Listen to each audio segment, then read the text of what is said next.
conversation with my mom a while ago, and we were talking about just the different seasonings we use in Jamaica when we're preparing our meals. And this all came about because I saw another creator on Instagram talking about the benefits of thyme. I won't go into that because we use it every day, but it had me curious, and I went and looked at, are there herbs that can prevent salmonella? I just kind of was Google that, and yeah, it came up. There were 3 herbs. I'm not going to say I'm not going to eat salmonella chicken, okay?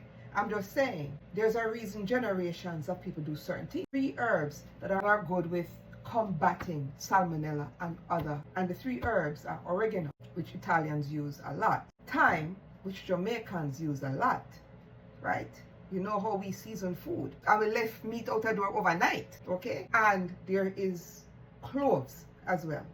I know you understand cloves, and why you have so much cloves from pork, especially during Christmas time.